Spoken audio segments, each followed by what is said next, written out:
Então, pessoal, bom dia. Hoje é 8 de julho, nós já estamos em julho.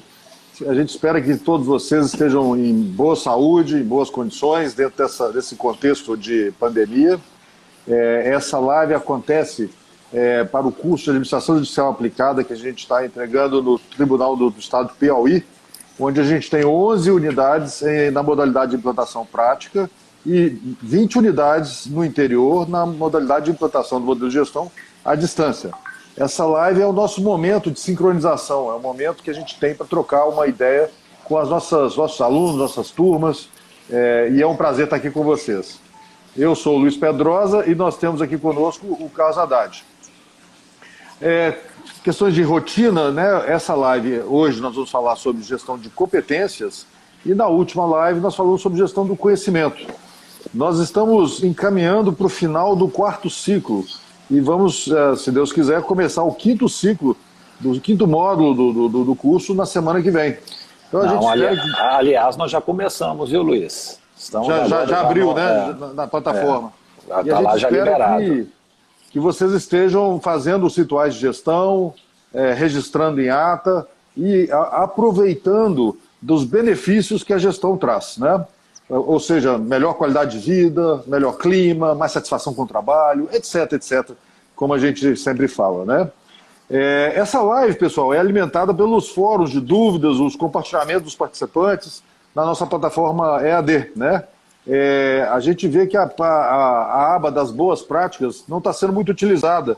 Pessoal, vamos preencher a aba boas práticas, né? Não deixe de colocar a sua contribuição. É importante a gente registrar as boas práticas para que no final, no evento de encerramento, a gente tenha um monte de coisa bonita, um monte de coisa boa para falar. A gente tem uma expectativa muito grande que vocês vão dar um show no evento de encerramento. Vamos agora fazer alguns elogios, pessoal? Vamos lá, Carlos? Isso, Luiz. O pessoal continua fazendo os rituais de gestão, entregando as atas, os slides. Está faltando as fotos. Tem que tirar foto para a gente também postar no nosso Instagram para mostrar que o ritual está sendo realizado. Dessa vez quem enviou foi lá novamente a primeira vara da comarca de Valença, o doutor Juscelino. O doutor Juscelino também está voando baixo, né? Ele fez um ritual nos conformes aí que a gente realmente mostra, né? Prestação de contas, não conformidades, compartilhamento de conhecimento. É muito interessante lá que assim, ele atribuiu metas individuais, Luiz, para cada servidor da equipe. E ele chegou, acho que muito satisfeito, viu que todos os servidores cumpriram as metas que foram estabelecidas no mês anterior. Aquela questão lá, eu acho que lá ainda existem autos físicos, estava lá um problema de localização de autos físicos, conseguiram encontrar alguns, outros não. Isso lembra muito o trabalho que dá, né, Luiz?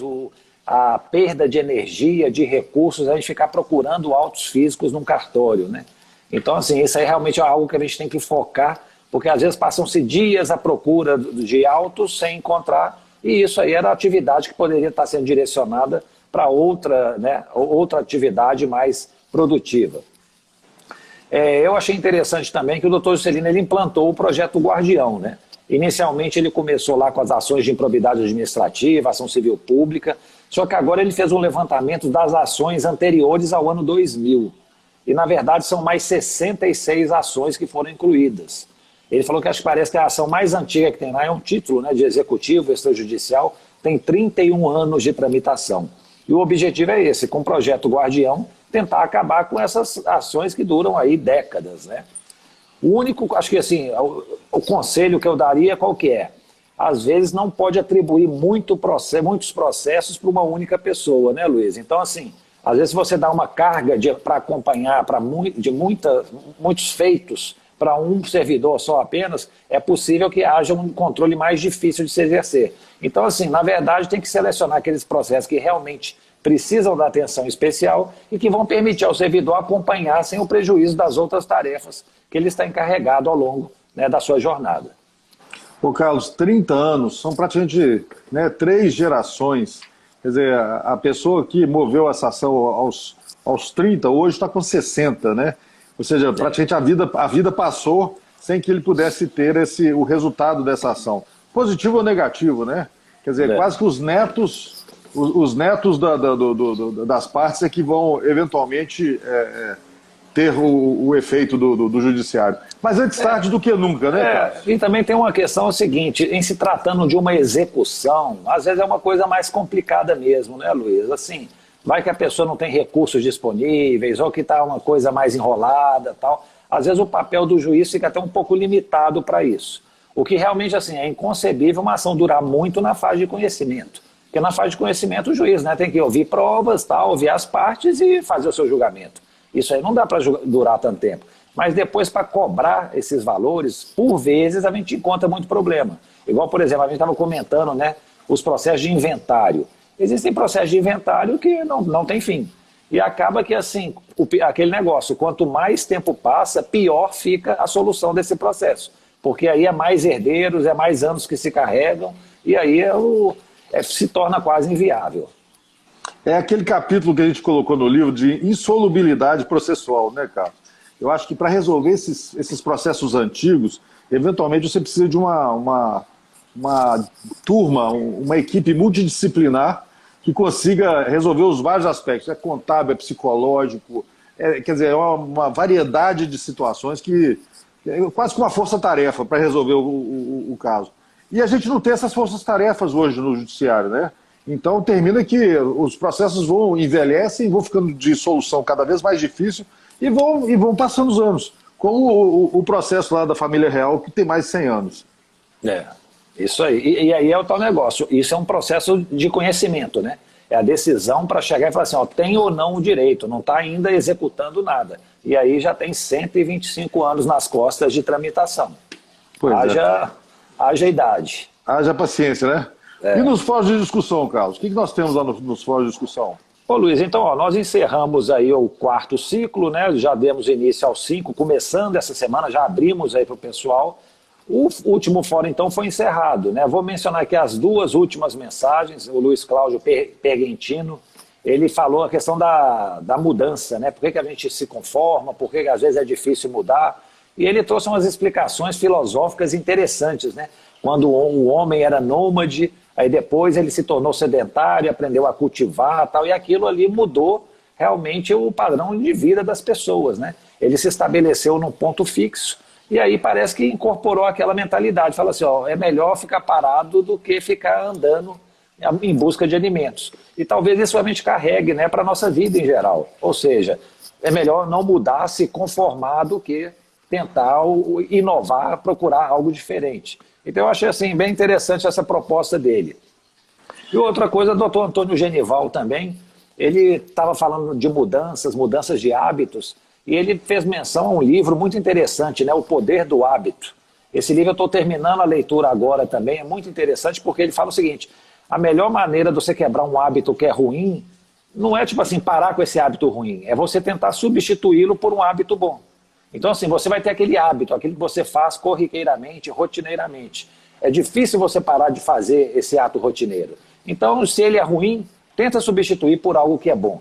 E aí esse livro eu recomendo a leitura, é muito instrutivo, traz casos assim, muito aplicados assim, à inovação, à mudança. Tem um caso lá do técnico de futebol americano, o Tony Dung, eu até comprei o livro dele, que ele era assim, ele mudando hábitos no time de futebol americano, e no final, assim, ninguém queria contratá-lo, parecia que assim, o método de trabalho dele era muito simples. Ele falou, não, eu preciso só mudar hábitos nos jogadores. E no final das contas, ele foi o técnico mais premiado do futebol americano na história dos Estados Unidos. Participou lá de não sei quantos Super Bowls e tal.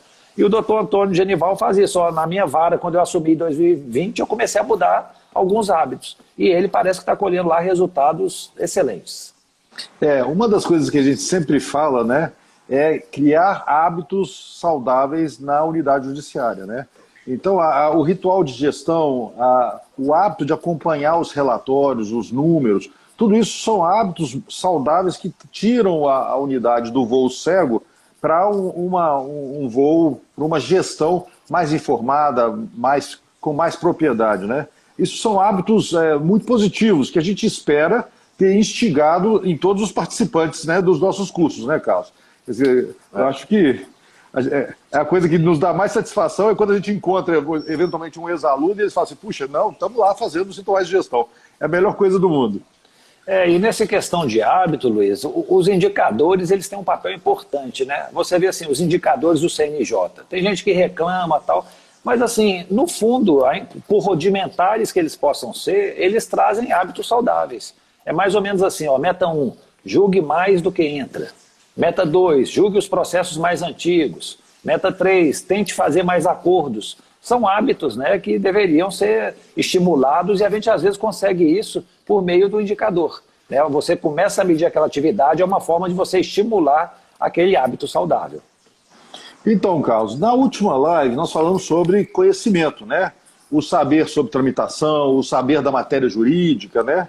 E hoje nós estamos falando sobre competência, né?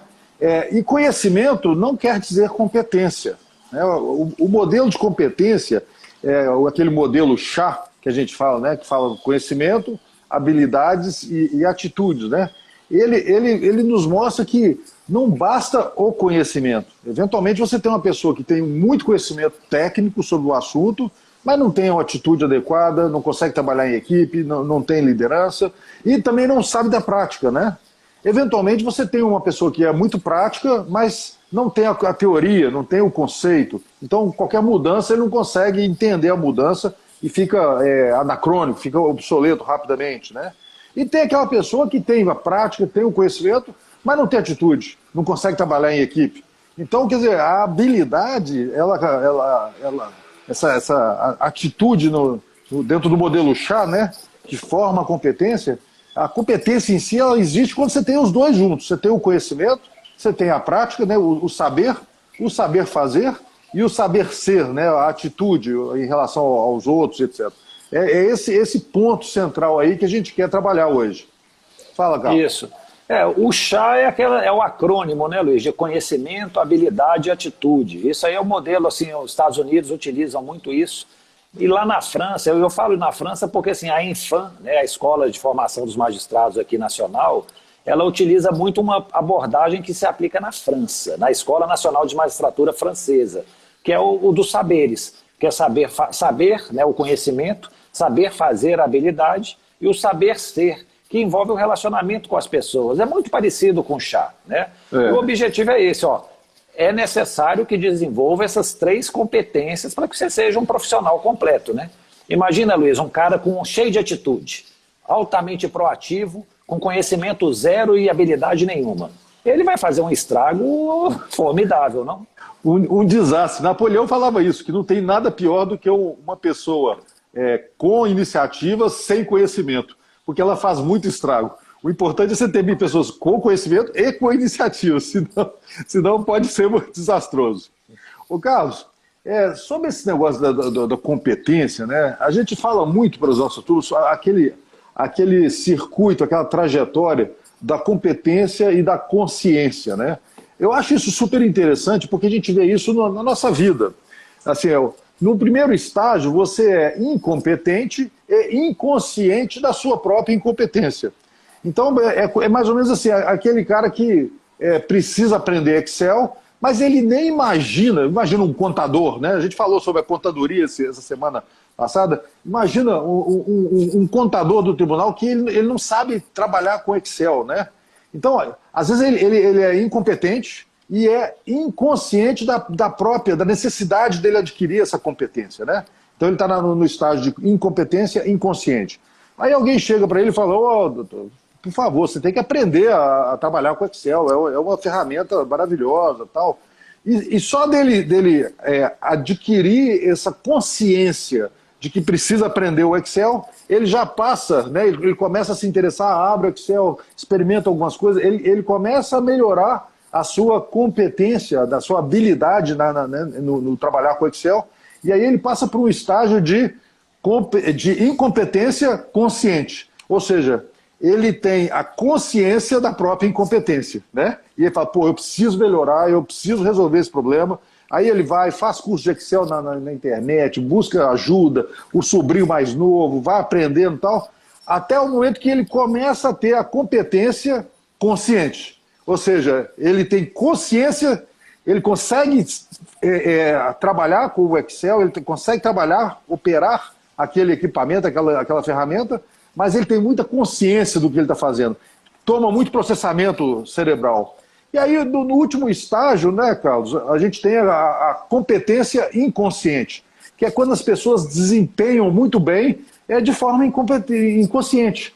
Então, eu acho que, se Deus quiser, as varas que estão participando da administração judicial aplicada, né, as varas que estão fazendo esse curso, no final do curso, eles vão ter a competência inconsciente. Ou seja, elas vão fazer rituais de gestão, vão consultar os relatórios, os dados, vão zerar as pilhas de paralisados, vão fazer tudo aquilo que está envolvido no curso, né, de forma natural, de forma automática, de forma, entende, tranquila, né? E, obviamente, capturar os benefícios que a gestão traz, né? Que não precisa dizer. Carlos. Isso aí é essencial chegar nesse estágio. E às vezes, né, eu, por exemplo, Luiz, eu não consigo trabalhar sem consultar números, por exemplo, relatórios e tal. É algo que se automatizou. Eu preciso trabalhar fazendo isso. E uma coisa que também a gente às vezes tem que ter um cuidado é o seguinte, às vezes a gente acha que chegou no topo, né? Nós estamos aí com aquela, né, a competência inconsciente, trabalhando no automático. Mas às vezes vai que surge uma novidade ali, uma outra novidade a colar, você não está desenvolvendo outras competências, conhecimento nem nada, pode chegar num ponto que você fica ultrapassado. Né? Então, tipo assim, nós estamos falando de gestão, tal, e desenvolve aqui inteligência artificial, alguma outra coisa aqui, tal, fala assim, ó, vamos atrelar a inteligência artificial com gestão, é uma coisa muito bom. Porque se a gente ficar também, né, só num tema, tem um outro tal que a gente desconhece, às vezes quando a gente vai falar lá na frente, nós estamos perdendo, nós nos tornamos incompetentes, por exemplo, na inteligência artificial e sequer temos consciência disso, nós estamos totalmente no escuro. Então, assim, ao lado de chegar no topo, sempre se manter atualizado, isso é importantíssimo. E o mundo é muito dinâmico, né, Carlos? Por isso que é tão importante a gente estar rodando o PDCA, as não conformidades o tempo todo. Porque, eventualmente, um ou outro servidor, ele não está capacitado, ele não tem a competência para desempenhar aquele conjunto de atribuições que foi passado a ele, né? Ele tem que adquirir novos conhecimentos, ele tem que fazer um rodiziamento, etc.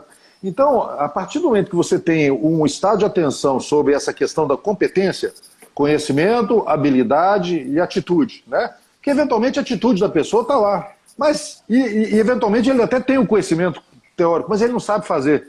Então daí que entra a gestão do conhecimento e ação, as cartilhas, uma pessoa que vem ajudar a ensinar ele a fazer, etc.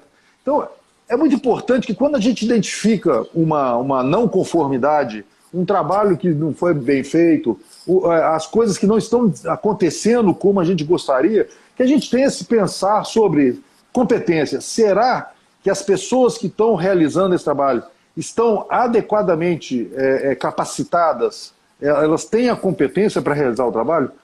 É esse o estado de atenção que a gente está querendo criar aqui. Luiz, isso aí me lembrou um episódio que aconteceu durante essa semana, né? Nós realizando a reunião de gestão numa das varas. E aí eu lembro que, tipo assim, o gabinete estava se aproximando da secretaria, falando, ó, vamos delegar mais atividades para a secretaria, mais atos ordinatórios. Aí eu perguntei, eu falei que, ó, o pessoal da secretaria tem formação jurídica, eles vão saber executar esses atos? E o juiz respondeu tranquilamente, falou assim, não, quase ninguém lá tem formação jurídica. Eu fiquei assim, preocupado, falou, não, mas aqui todo mundo já tem uma experiência tão grande, já adquiriu uma habilidade tão boa, que assim, para aquela atividade específica, né, do procedimento dentro do cartório, eles já estão muito bem preparados. Então, assim, obviamente que quando a gente fala conhecimento, a gente pode buscar o conhecimento, né, no aspecto formal, mas também informalmente é uma forma. A questão é você realmente, né, angariar aquele conteúdo, né, desenvolver sua inteligência sobre um determinado tema. Eu me lembro quando eu estava em Marabá, tinha uma servidora que ela fazia uns despachos de uns processos muito complicados de reforma agrária. Luiz, às vezes um despacho assim, era processo com 15 volumes. Então era um despacho assim que era mais que uma sentença, eram 3 páginas de despacho, explicando, ó, tem não sei quantos herdeiros, tem isso, tem aquilo, tal, tal, tal. Depois de um ano trabalhando comigo, eu soube que ela não era formada em Direito. Mas ela tinha adquirido, né, o conhecimento específico, ela tinha desenvolvido uma habilidade que aquela questão formal não era nenhum impedimento a ela. O Cássio, você falou das reuniões que a gente está fazendo ao longo dessa semana, né? Só citando aqui, abrindo um parênteses, né? eu adorei uma boa prática, que aliás não está lá escrito na plataforma EAD, no AVA, né, no Ambiente Virtual de Aprendizagem, a boa prática que a segunda vara de família e sucessões nos apresentou sobre os processos antigos, né? Poxa, em vez de digitalizar esses caras, poxa, vamos julgar, vamos ficar livre desses caras, né? Eu acho que isso é uma ideia tão interessante, porque é aquela coisa da conformidade social, a gente aceita, né? Ah, não, tem que escanear centenas, milhares de páginas de processo, né? Tem que escanear, então tá, vamos escanear e depois a gente trabalha. Poxa, tem essa pilha aqui, não vamos escanear nada não, vamos julgar, vamos ficar livre deles. Parabéns a eles, né? Mas vamos seguir em frente.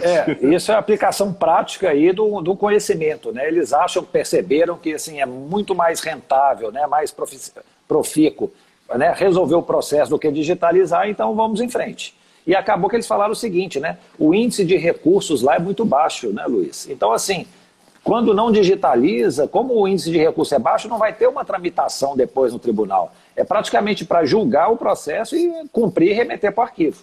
Isso aí, pois né? Deve funcionar bem. A digitalização não é obrigatória, né? É perda de tempo, eventualmente. Poxa, fica livre do monte de papel. Mas, Carlos, voltando no modelo de competência, o conhecimento, habilidades e atitude, né? Isso me lembrou aquele modelo de inteligências. A gente começou a falar sobre eles na semana passada, né? Daquelas 3 inteligências, né? A inteligência analítica, que é conceitual, tomar decisões baseadas no conceito, na teoria, né? A inteligência prática, que é tomar decisões baseadas na prática, na experiência prática, né? E a inteligência criativa, que é gerar coisas novas, propor alternativas e tudo mais, né? Se a gente for olhar bem, esse modelo de inteligência, né? A analítica tem muito a ver com conhecimento. A prática tem muito a ver com habilidade. E a criativa tem muito a ver com atitude, né? E também está ligado ao saber, o saber fazer e o saber ser, né? Então está tudo muito interligado, né? Quer dizer, a humanidade ela entendeu um pouquinho melhor essa questão da competência, da inteligência. Competência e inteligência estão muito próximos, né? Os conceitos, né? Que é conseguir desempenhar com propriedade, com excelência, um campo de tarefas, né? Então, eu gosto muito dessa coisa, desse paralelismo entre a escola francesa, a escola americana, né, e esse modelo de inteligências. Fala, Carlos. E o pessoal, às vezes, pode achar o seguinte, não, ele já nasceu ali com aquele dom, né, não precisa fazer mais nada, ou então, eu não tenho esse dom, não tem como desenvolver. Mas não é bem por aí, né, Luiz? Acho que mesmo a criatividade a gente consegue desenvolver. Nós temos ferramentas, né, de criatividade para poder achar soluções inovadoras de problemas. Então a gente tem que pensar isso. Às vezes essas competências, né, habilidade, inteligência, atitude, são como músculos. Se você exercê-los, movimentá-los, a questão é que eles vão, né, ficar mais hipertrofiados. E acho que a gente tem que fazer sempre isso. Que habilidade que precisamos para desempenhar determinada tarefa, vamos treinar aquilo. Que conhecimento é necessário? Vamos estudar um pouco. Precisa de atitude? Vamos desenrolar aí, né? Ser mais proativo, ter mais iniciativa. Isso aí é muito importante. Obviamente, né, Luiz, que tem pessoas que já têm uma certa tendência, né? Você vê um jogador de futebol, né? Um jogador de futebol já tem um Pelé e já tem um dom, né? Mas assim, não que você vai se tornar um Pelé, mas com esforço e dedicação, você pode se tornar um bom jogador, pode, né, ganhar a vida com isso. Então, assim, habilidades elas podem ser desenvolvidas e para isso tem treinamento. E a questão da competência inconsciente, né? Uma vez que você desenvolveu aquela competência, né, aquele músculo, as coisas ficam mais fáceis, né? Então você faz com pouquíssimo esforço, né? É a coisa de você estar dirigindo, vai para um shopping center, estaciona num lugar e depois você nem lembra onde você estacionou. Quer dizer, até se fala que quem estava dirigindo ali não era exatamente seu cérebro, era o seu sistema nervoso distribuído, né? A sua inteligência distribuída pelo corpo inteiro que estava lá dirigindo. Você não estava gastando processamento cerebral para fazer isso, né? E o que a gente quer é exatamente que todo mundo, todos os participantes do curso de Administração Judicial Aplicada, né, do Piauí, eles desenvolvam esse músculo da gestão. O que é legal do músculo da gestão é que ele envolve estado de atenção, ele envolve olhar crítico, ele envolve questionar o status quo, ele envolve buscar alternativas. Essa semana passada, por exemplo, a gente estava falando sobre correição, né? E aí o pessoal falou, não, correição é na comarca. Se tiver várias varas na comarca, então tem que ser na comarca. E isso vem de um modelo tradicional de correção presencial, física, né? Hoje em dia, com as ferramentas eletrônicas, essa questão de correção na comarca já não faz mais sentido. Tem que ser a mira laser, né? Na unidade, assim, especificamente. Então, você veja como que as coisas evoluem, né? E a gente naturalmente aceita, né? Sem ter essa visão crítica. A competência de gestão envolve ter essa visão crítica, né? Essa inconformidade com o status quo o tempo todo. Carlos. E a gente fica pensando o seguinte, Luiz, sem a gestão específica, um treinamento, nós vamos encontrar juízes, secretários de vara, servidores, que tem, você vê que assim, são vocacionados, eles têm um tino para gerir, às vezes até intuitivamente, né? Eles estão lá gerindo, fazem um bom trabalho. Mas assim, com treinamento, mesmo aqueles que não têm esse tino, eles conseguem resultados. E é muito interessante a gente ver essa evolução, né, Luiz? Que às vezes tem uma pessoa assim, que não tem muito pendor para a gestão, para a administração, mas começa a fazer o curso, começa a se empolgar, vê que os resultados vão surgindo, depois já não consegue viver sem gestão. Ou seja, foi questão de treinamento. Eu estou me lembrando de um livro também, não sei se você conhece isso, Outliers, né, os Foras de Série, que mostrando, foi desse livro que veio aquela história, né? Tipo assim, um cara muito habilidoso, ele tem que ter pelo menos 10 mil horas de treinamento numa determinada atividade, né? Essa ideia surgiu do livro. E eles falavam lá no livro dos Beatles, né? Isso. Os Beatles parecem geniais, tal, mas teve uma época da vida deles, no início da carreira, que eles ficaram tocando na Alemanha horas e horas sem parar. Era tipo assim, era uma prática, né, infinita. Então assim, e ele fala, ó, isso aí serviu demais para que os Beatles chegassem onde eles chegaram, né? Muito treinamento, muita persistência, e se você já tiver aquele donzinho, aquela tendência, é ideal, melhor ainda.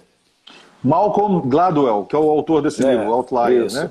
Muito bom o livro, excelente. Agora, Carlos, a gente vê que quando a equipe participa do treinamento, a equipe faz as videoaulas, a equipe faz as leituras e tudo mais, você coloca em ação um modelo de competência que vai além do individual. Porque essa questão do chá, do conhecimento, habilidade e atitude, é individual.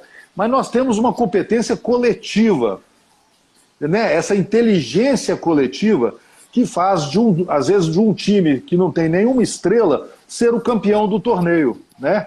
Que é exatamente essa capacidade de todo mundo de ter de um depender do outro, um jogar bem com o outro, essa interdependência e complementaridade.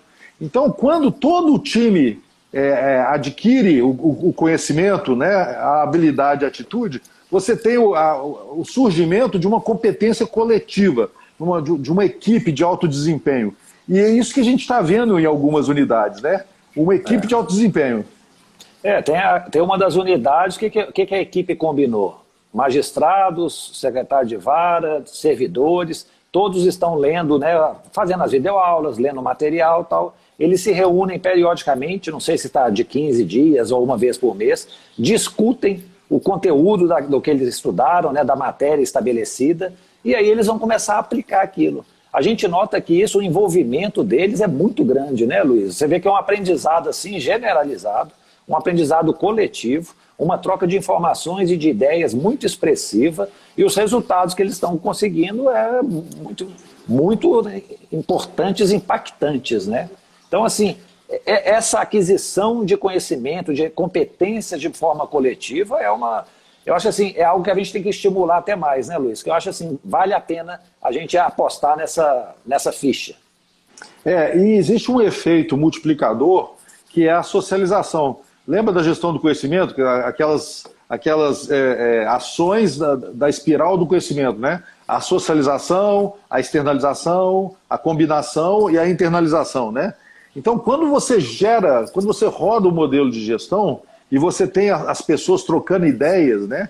E todo mundo estudou e todo mundo anotou, e aí as pessoas conseguem dialogar sobre situações, nós temos um reforço nessa espiral do conhecimento que, no final das contas, reforça a competência coletiva, né?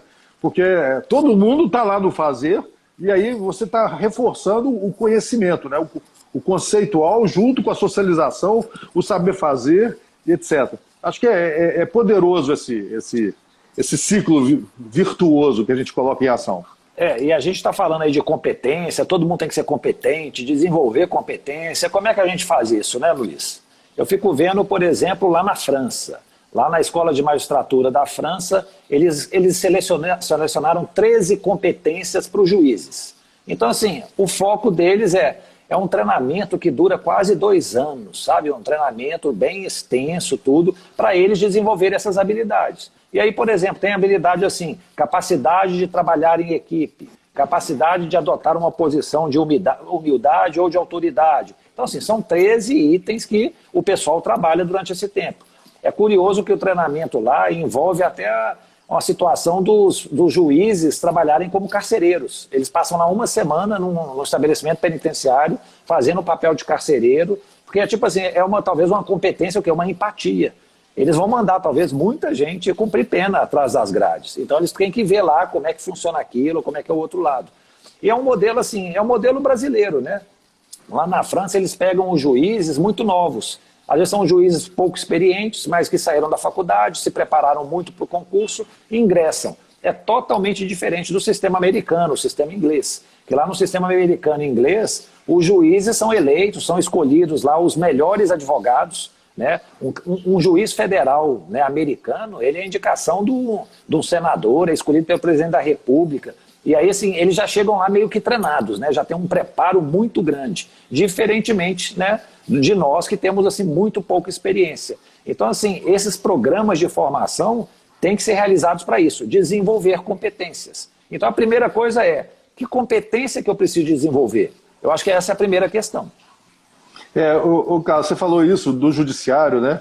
E o judiciário tem essa facilidade de promover essas competências, treinar, né, os vitalicianos, os magistrados que estão chegando, né, para desempenhar a sua atividade. Uma pena que o nosso executivo não tem esse programa de treinamento, né? Deveria ter também, concorda? O nosso país seria muito melhor se tivesse um programa de desenvolvimento de competências, né, também para os gestores que foram eleitos aí para o executivo, né? É uma pena que a gente não tenha isso. Isso seria essencial, né? Igual, por exemplo, mas mesmo os juízes, né, eu acho que assim, uma competência que é muito importante de ser desenvolvida é essa competência de gestão judicial, né? Ser capaz de liderar, de organizar e gerir uma unidade judiciária. Isso aí, Luiz, começou a ingressar nos cursos de formação de juiz há pouco tempo. O grande problema que acontecia antes era o seguinte, as escolas judiciais, elas praticamente repetiam o que as faculdades ensinavam, matéria jurídica. E, na verdade, juízes, né, o servidor já bacharel, ele não precisa de conhecimento jurídico. A princípio, ele já aprendeu isso na faculdade. Ele precisa de outros conhecimentos que vão habilitá-lo a organizar o seu trabalho. Então, assim, realmente, os juízes têm esse curso de formação, mas servidores não têm. Servidores, eu fico vendo lá na Justiça Federal, passou no concurso, chega, ó, parabéns, esse aqui é a sua senha, esse é o computador, mãos à obra, começa a trabalhar. Então, assim, praticamente não tem treinamento nenhum.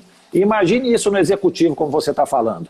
Uma pessoa que às vezes não tem nenhuma experiência de gestão, ela pega aí um município, se tornou prefeito, aí é aquela história, né, Luiz? Se a pessoa tiver um tino para administração, sorte da municipalidade. Se não tiver nenhum, Deus me livre.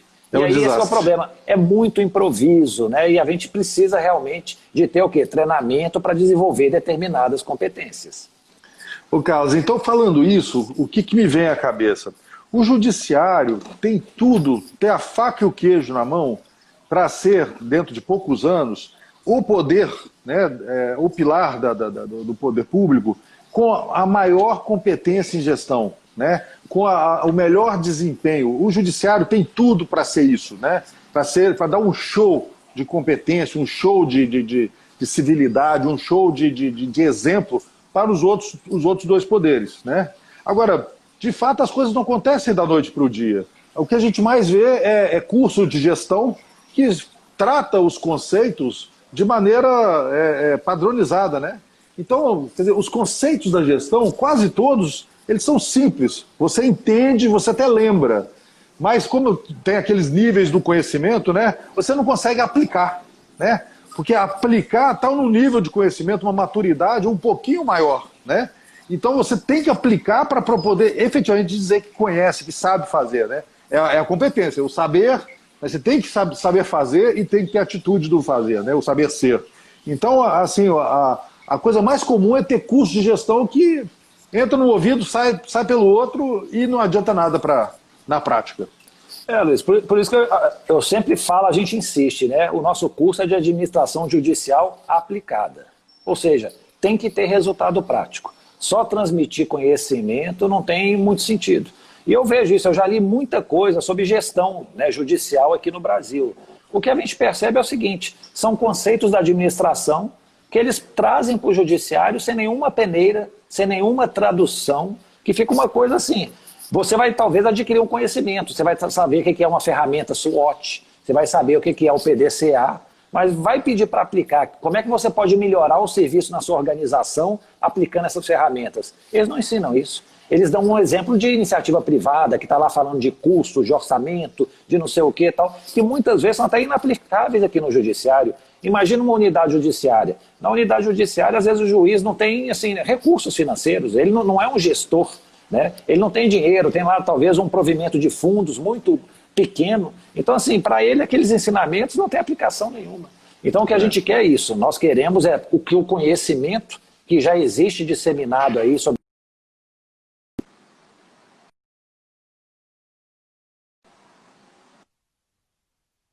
resultados significativos e expressivos. Essa que é a intenção. Agora, Carlos, falando sobre isso, e voltando lá às competências da École Nationale de Magistrature, né, da França, né, eu gosto muito dessa habilidade, dessa competência de se postar humildemente, de ter humildade para escutar, sabe? A gente implantando modelo de gestão, a gente sabe que quando a pessoa que está recebendo os ensinamentos, ela não tem humildade, ela já sabe tudo. Então, na hora que a pessoa já sabe tudo, né, ela não precisa aprender mais nada. Para você adquirir conhecimentos, é preciso você ter essa postura de humildade. Para você escutar sobre não conformidades, é preciso você ter essa postura de humildade. Para você melhorar, você precisa da postura de humildade, né? Então, se tem uma coisa importante no aprender, nessa trajetória de evolução que a gente faz como pessoa humana, né? A nossa evolução ao longo da vida é desenvolver a capacidade de se postar humildemente, escutar, aprender com os outros, né? Ter essa postura, porque uma das coisas que a gente vê, né? Quando a pessoa não tem a postura de humildade, esquece, ela não vai aprender nada com você. Ô Luiz, e para a gente aí que está ensinando, né, isso é uma das partes mais difíceis, não? Porque assim, você se depara com uma pessoa que ela acha que sabe tudo. E aí, tipo assim, você percebe que ela não sabe tudo. Às vezes, assim, isso já me aconteceu várias vezes, que eu falo, gente, ela acha que está desempenhando um bom trabalho, mas é possível fazer muito mais. É aquela filosofia, né, melhoria contínua, é sempre possível aprimorar. Então, assim, você vai acabar tendo que convencer essa pessoa que ela não é um sabichão. E às vezes isso aí fere suscetibilidades e tudo. Então, assim, você tem que ter muito jeito, ir mostrando as coisas e tal. É mais complexo. Mas agora, assim, quando a gente encontra o sábio, né, Luiz? O sábio é aquele cara humilde, né? Ele está lá no topo da montanha, sentado lá e querendo sempre aprender. Eu acho que o objetivo é esse, aprender sobre tudo. Então, isso aí o processo de ensino facilita muito. Então, assim, ser humilde é uma habilidade que pode ser desenvolvida, né? É uma atitude que pode ser desenvolvida e que é muito difícil de desenvolver. Ou seja, né, quando você vê uma pessoa humilde e tudo, nossa, pode saber que ela penou muito para chegar lá. Isso aí é um dom, quase. Ô, Carlos, e a gente aprende tanto com os nossos alunos, não é não? Cada unidade judiciária, cada reunião de gestão que a gente participa, para mim, pelo menos, é uma aula, cara. Eu realmente curto essa... E ver os nossos alunos voarem, né? Voarem embaixo, como você falou logo no início. É um aprendizado recíproco, né, Luiz? O pessoal chega lá, o professor, mas nós também estamos lá aprendendo. Isso aí, a gente vê tantas coisas úteis, interessantes, né? E a gente transmite isso, né, Luiz? Às vezes a gente é meio mensageiro. Nós pegamos as coisas boas de cada tribunal, de cada unidade e tal, e passamos para outros. basicamente, acho que é esse o nosso trabalho, de chegar assim, ó, estamos levando aí uma boa mensagem vinda de um outro lugar. Porque realmente, assim, a gente é um aprendizado constante. E a gente, assim, eu fico vendo, né, estamos escrevendo livros, né, cada projeto que a gente implanta e tal, é isso. É que tem muito assunto, tem muito aprendizado envolvido. Isso aí a gente gera livros, né, documenta, né, faz uma gestão do conhecimento para que os outros possam usufruir disso, para que não termine na gente, né, Luiz? Nós não fiquemos estocando esse conhecimento, vamos difundi-lo. Vamos ser polinizadores de boas práticas, né? Sim. Ô, Carlos, vamos falar um pouquinho então desse modelo chá para implantar o modelo de gestão? Porque o que a gente vê assim, são centenas de alunos implantando o modelo de gestão, não é mesmo? E se a gente for pensar assim, que conhecimentos, habilidades, atitudes as pessoas precisam para implantar o modelo de gestão com sucesso, cara, uma hora de live não vai ser suficiente, né? Mas vamos só dar uma pincelada, né? Por exemplo, é muito importante que as pessoas conheçam um pouquinho sobre tramitação, que conheçam um pouquinho sobre a matéria jurídica, não é mesmo? Porque senão não vai saber nem conversar com as pessoas. O vocabulário da unidade judiciária é diferente, concorda? Sim. E aí, nessa parte de conhecimento, é importantíssimo saber isso, né? Tanto a matéria jurídica quanto a matéria de tramitação. Eu acho que é importante, se a gente está querendo implantar um modelo de gestão, ter o conhecimento dos elementos, né, estruturantes do modelo de gestão, né? As fases de implantação, né, Luiz? Começa lá com o diagnóstico, depois vai lá para o fisioterapeuta, depois para o personal trainer, tudo. Então, assim, ter esse conhecimento, né, esse conteúdo é muito importante para aquele gestor que está querendo implantar o modelo de gestão. Ou seja, vamos desenvolver a competência nele de ser, né, um bom gestor. Mas é preciso também habilidade, né? Claro, exatamente. Quer dizer, agora, pensando, né, nos pilares do modelo de gestão, indicadores, né, uma agenda de trabalhos, as metas, né, os objetivos, etc. Né? A equipe, o olhar mais a longo prazo, né, o olhar, o farol alto versus o farol baixo. Né? Quer dizer, esse entendimento que a gestão é um ciclo, né, tudo isso faz muita diferença para quem está implantando gestão. Porque aí as pessoas não perdem o ritual de gestão, que é ciclo, é rotina, né? É rotina, não é projeto. Fala, Carlos. Tem que ter habilidade de saber fazer um diagnóstico, né, Luiz? De chegar lá e ver assim, ó, o que eu preciso aqui identificar como problema para poder ter uma iniciativa de melhoria, né? Saber identificar as não conformidades, isso aí é habilidade. Uma outra habilidade que eu acho importantíssima, conseguir integrar secretaria com gabinete, né? Procurar que se trabalhem como uma unidade judiciária, né? Isso aí envolve... Acaba que eles são muito, né, Luiz? Eles têm pontos de interseção. Ao mesmo tempo que isso aí é uma habilidade, isso aí é uma atitude, né? Um gestor que atue dessa maneira, ele tem que ter uma proatividade, ele tem que chegar aqui, ó, gabinete, vem cá, secretaria, vem aqui, vamos trabalhar junto, tal. Então, assim, isso aí são coisas que a gente pode, né, ensinar e aprender. Então, assim, é preciso ter essas habilidades. E às vezes tem que ter a habilidade de dar uma notícia, né? De identificar, por exemplo, uma não conformidade e falar, olha, gente, isso aqui não dá. Ou identificar que tem um setor da unidade que está com pouca carga de trabalho e, eventualmente, distribuir tarefa e chamar para um outro setor que está com a carga de trabalho um pouco mais alta. Quer dizer, é preciso ter essa capacidade de liderar pessoas, né? Que em si é uma competência, concorda? Mas pode ser também uma habilidade nessa coisa da implantação do modelo de gestão. Os primeiros estudos, eles achavam que liderança era algo inato, né? A pessoa nasceu líder, tem determinadas características. Hoje não. Hoje todo mundo já sabe que, ó, liderança se ensina, liderança se aprende. E o melhor é, tipo assim, você conhecer aquela liderança que nós falamos, né, Luiz, da situacional. Você conhece o contexto, sabe quem que você está liderando, que tipo de atividade que tem que exercer, e você, como um bom líder, você identifica aquilo. Falou, ó, essa atividade aqui é muito simples, a pessoa é bem preparada, então eu vou descer o laissez-faire, deixa que ele resolve o problema. Então, assim, a pessoa tem que desenvolver essa habilidade de conseguir distinguir situações, de conhecer e reconhecer capacidades nas pessoas para conciliá-las e tomar a melhor posição de liderança. Então, também isso aí é uma atitude essencial, né, para o desenvolvimento de um bom modelo de gestão. E eventualmente, adotar o papel autocrático. Não, vai ser assim porque eu estou mandando. que eventualmente você encontra resistência, né, Carlos? Quer dizer, uma ou outra situação, a pessoa, o servidor fala, não, não vou fazer desse jeito, não quero, é ruim, etc. A gente já viu isso acontecer, né? E eventualmente o líder, né, ou o diretor de secretaria, o chefe de gabinete, o magistrado, a magistrada, ela tem que bater o pé e fazer, aqui, pessoal, vai fazer porque eu estou mandando, entendeu? Aí é autocrático, manda quem pode, obedece quem tem juízo. É muito importante colocar isso claro para todos, né? É que nem o pai, a mãe, que não manda muitas vezes no filho. O filho faz o que quer. O pai não bota limite, né? Tipicamente isso não é educar. A gente tem que educar. É, isso mesmo. Eu falo o seguinte, né, o magistrado, o secretário de vara, ele tem uma visão assim, né, assim, ele pensou em longo prazo, tem um plano para executar, ele assim, tem que correr atrás disso. E realmente as resistências, por vezes, têm que ser resolvidas dessa maneira. Fala aqui, ó, esse é o meu plano, vamos fazer dessa maneira. O problema é, tipo assim, quando não tem plano nenhum, né, Luiz? Aí aquele cara, o chefe, a gente nem pode chamar de líder, né? É o chefe birrento que fala assim, ó, tem que ser desse jeito e pronto. E depois vai lá na frente, quebra a cara, vê que não foi a melhor solução. Mas assim, quando você faz uma implantação do modelo de gestão, algo planejado, pensado, tudo, às vezes você vai ter que ser autocrático para poder, né, resolver essas questões. E isso, Luiz, acaba que assim, a gente está falando muito de o líder que tem que desenvolver competências, habilidades, mas mesmo a própria equipe, né, os liderados, eles têm que também ter essas capacidades desenvolvidas, essas habilidades. Uma coisa que eu costumo fazer, assim, fazia quando eu tinha a vara com mais servidores, né?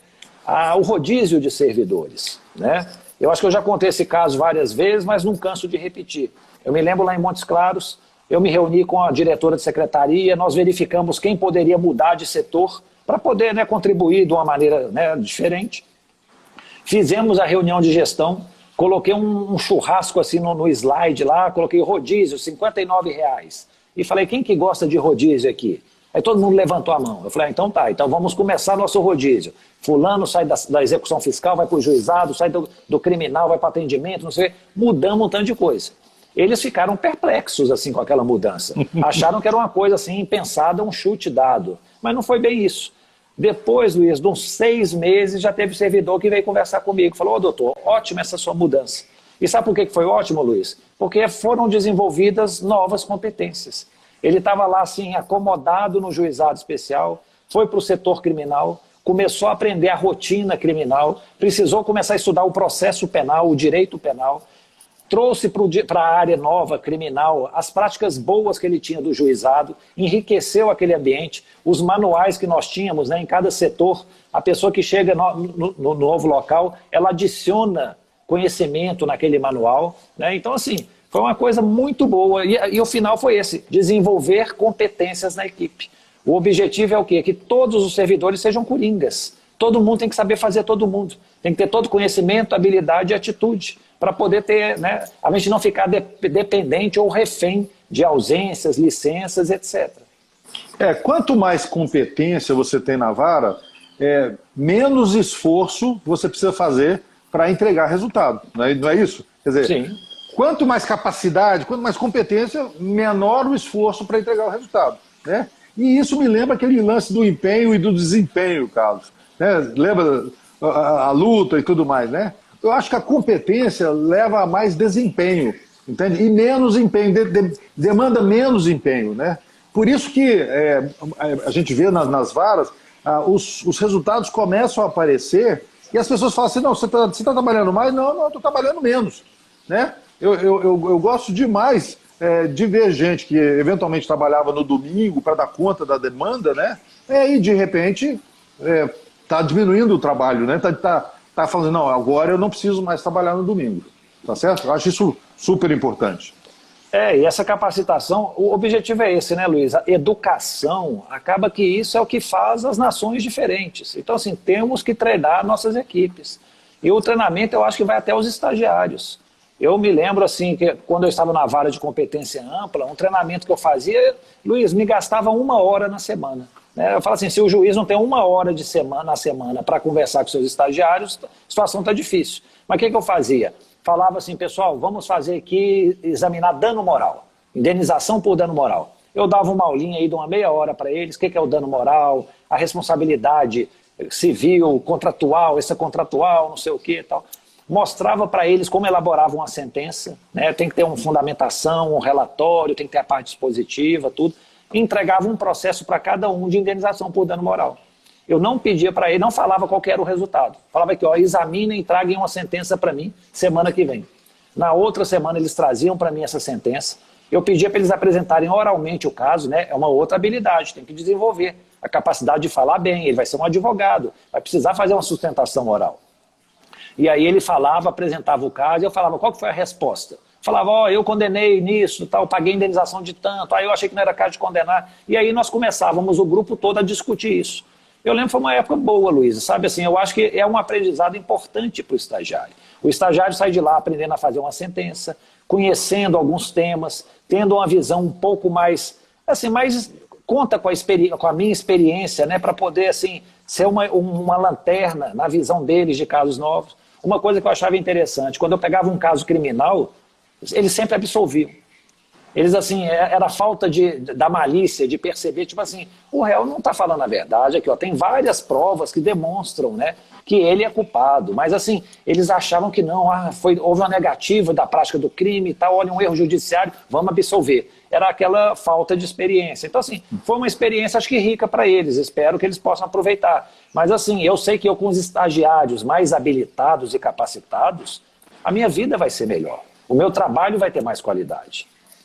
Por causa essa habilidade de apresentar, fazer uma apresentação com base numa tabela, com números, né, propor iniciativas e tudo mais, ela reforça a autoestima do servidor. Por isso que na implantação do modelo de gestão é tão importante você ter um rodiziamento também da pessoa que apresenta nos rituais de gestão. Porque, na verdade, isso reforça a autoestima de todo mundo. A pessoa que está apresentando o próprio trabalho, ela faz com mais gosto, né? Então, essa é uma das habilidades super importantes. E a gente promove isso por esse rodiziamento, né? É muito importante que mude as pessoas que estão apresentando ali o material da reunião de gestão. E o pessoal está falando aqui na mensagem, né? A gente às vezes fica achando que depende da escola judicial, do tribunal, para treinar as pessoas.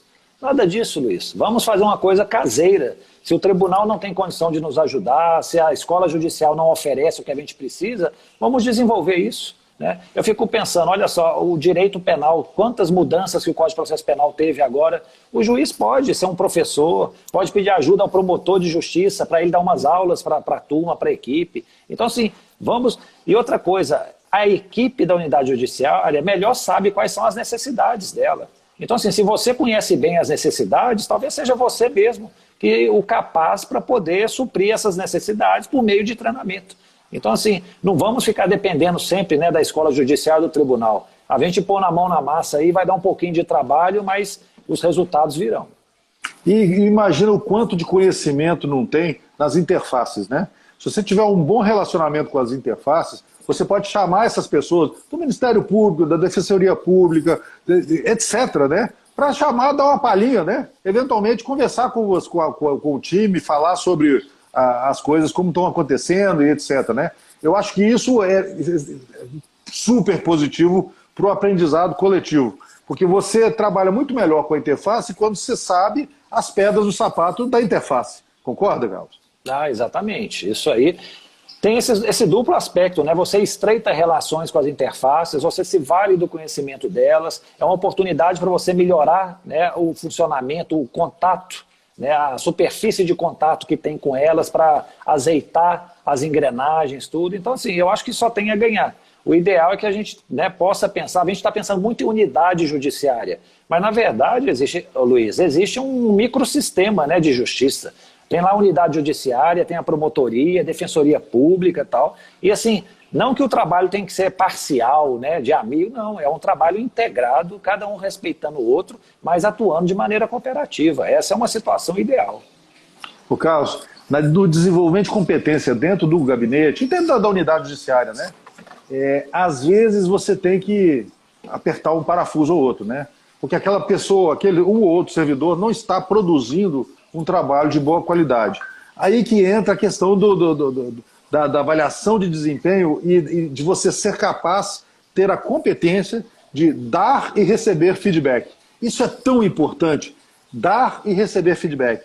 Falar, olha, você precisa aprender isso aqui, seu trabalho não está com a qualidade adequada, nós precisamos melhorar isso aqui. Quer dizer, o desenvolvimento da competência é um pouco o trabalho de jardinagem, né? Em que você vai, pouco a pouco, podando aqui, regando ali, botando outra coisinha, um elemento a mais, para que a pessoa possa florescer, possa executar o trabalho com boa qualidade. Carlos. Isso aí é uma arte, né? Esse feedback, né? Às vezes nós temos assim um receio de, como é que fala? De ofender, de ferir a pessoa. Mas a questão é que, tipo assim, o relacionamento tem que ser transparente, né, Luiz? É falar com muito jeito, muita educação, né, das necessidades, o que precisa ser aprimorado, elogiar, né, daquele reforço positivo. Não é aquele elogio, né, gratuito, muito bom, valeu, pessoal. Não, é o elogio que realmente a pessoa sinta que realmente resolveu um problema, desempenhou uma boa atividade. Então isso é essencial para desenvolver competência. Você tem toda a razão. Imagina, deu um treinamento, a pessoa passou por isso, começou na prática a mostrar o resultado desse treinamento. Por vezes vai precisar dessas podas, para chegar assim, ó, faz mais por aqui, vamos por ali e tal. E isso aí é o feedback, que é essencial aí também para o desenvolvimento de competência. Vamos falar um pouquinho sobre isso na próxima live, né, Carlos? Nós estamos quase com o tempo estourado. Então nós temos que encerrar por aqui, infelizmente, está muito gostoso o bate-papo. A nossa próxima live vai ser no dia 15/7, próxima quarta-feira, às 11 horas, mesmo horário, né? E nós vamos falar sobre comunicação, né? Como o nosso querido Abelardo Barbosa falava, né? Quem não comunica, se trumbica, né? E, pessoal, essa live vai ser publicada, né, no nosso canal do YouTube, na plataforma EAD, né? Eu agradeço a audiência, muito obrigado pela sua participação e até a próxima live. Até breve. Isso, pessoal. Não deixe aí de assistir às aulas, né, participar dos fóruns. Tem um novo fórum aberto sobre os temas que falaremos mais para frente, né, motivação, engajamento, né, como motivar sua equipe. E participem também com as boas práticas. O objetivo é que a gente aproveite todo esse conhecimento para dividir, compartilhar com o resto da turma que está frequentando o curso. Ok? Um abraço e até a próxima semana. Até a próxima, pessoal.